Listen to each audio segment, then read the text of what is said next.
the pain gon' know. You gotta find a way to survive, cause they win when you slow down. Baby, please don't cry. Shalom, kami mahasiswa dari Institut Agama Kristen Negeri Kupang, Prodi Bimbingan dan Konseling Kristen, semester 5 kelas A. Di video kali ini kami akan menjelaskan tentang kekerasan seksual. Tapi sebelum itu, izinkan kami untuk memperkenalkan diri. Saya pembicara sebagai moderator, nama lengkap saya Rusiani Boymau, dan rekan saya Oris Lidianti, Anita Mane. Oke, baik, kita langsung pada penjelasan. Di sini ada materinya tentang kekerasan seksual. Pembahasan pertama yaitu definisi kekerasan seksual. Setiap perbuatan merendahkan, menghina, melecehkan, menyerang tubuh dan atau fungsi reproduksi seseorang karena ketimpangan relasi kuasa maupun gender. Poin yang kedua adalah jenis-jenis kekerasan seksual. Di sini ada 15 poin jenis-jenis kekerasan seksual. Yang pertama, pemerkosaan. Yang kedua, intimidasi seksual termasuk ancaman atau pencobaan pemerkosaan. Yang ketiga, pelecehan seksual. Yang keempat, eksploitasi seksual. Yang kelima, perdagangan perempuan untuk tujuan seksual. Yang keenam, prostitusi paksa. Yang ketujuh, perbudakan seksual. Yang kedelapan, pemaksaan perkawinan termasuk cerai gantung. Yang kesembilan, pemaksaan kehamilan. Yang ke-10, pemaksaan aborsi. Yang ke-11, pemaksaan kontrasepsi dan sterilisasi. Yang ke-12, penyiksaan seksual. Yang ke-13, penghukuman tidak manusiawi dan bernuansa seksual. Yang ke-14, praktik tradisi bernuansa seksual yang membahayakan atau mendiskriminasi perempuan. Dan yang terakhir, kontrol seksual termasuk lewat aturan diskriminatif beralasan moralitas dan agama. Kita lanjut ke poin yang ketiga, bentuk-bentuk pelecehan seksual. Ada 5 poin penting. Yang pertama, perilaku menggoda seperti memaksa dan mengajak seseorang untuk melakukan sesuatu hal yang tidak disukai. Yang kedua, pelaksanaan seksual seperti menyentuh, merasakan, atau meraih secara paksa korban. Yang ketiga, pelecehan gender, pernyataan yang menghina atau merendahkan seseorang karena jenis kelamin. Yang keempat, pemaksaan seksual, yaitu perilaku seks yang disertai ancaman hukuman seperti pencabutan promosi kerja, ancaman keselamatan, hingga ancaman teror dan pembunuhan. Yang kelima, penyuapan seksual, yaitu permintaan aktivitas seksual dengan janji imbalan seperti ajakan berhubungan intim dengan imbalan uang.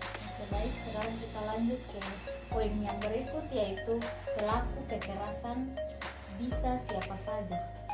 Nah, pelaku bisa orang yang dikenal atau tidak dikenal oleh korban. Mayoritas pelaku adalah orang yang dikenal oleh korban, memiliki hubungan darah, perkawinan, ataupun kekerabatan.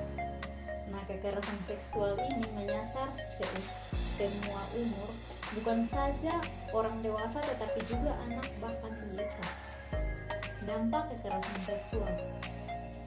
Dampak yang pertama yaitu fisik, seperti luka ringan, luka berat, dan cacat.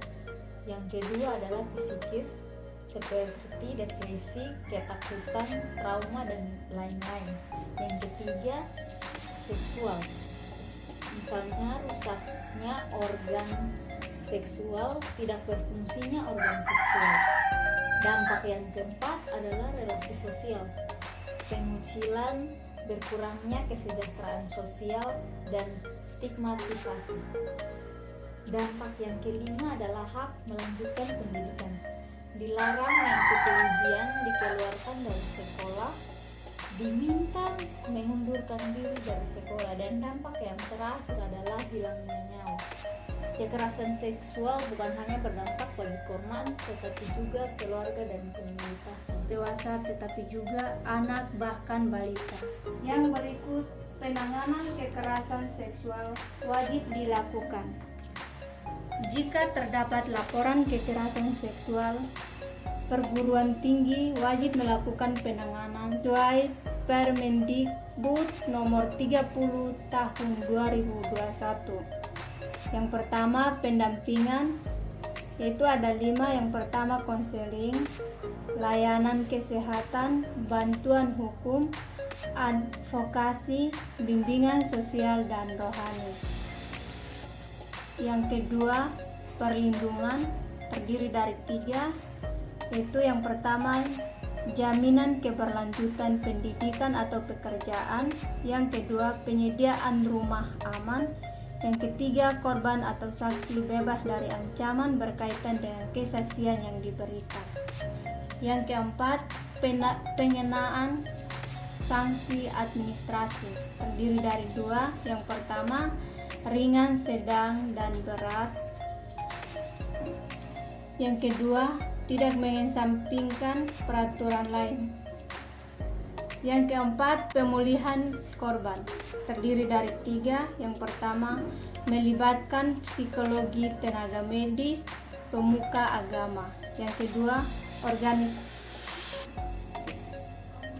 kedua, organisasi pendamping korban. Yang ketiga, tidak mengurangi hak pembelajaran dan atau pengawaian. Yang ketiga, tidak mengurangi hak pembelajaran dan kepegawaian. Oke, sekian dari presentasi kami. Terima kasih. Bye.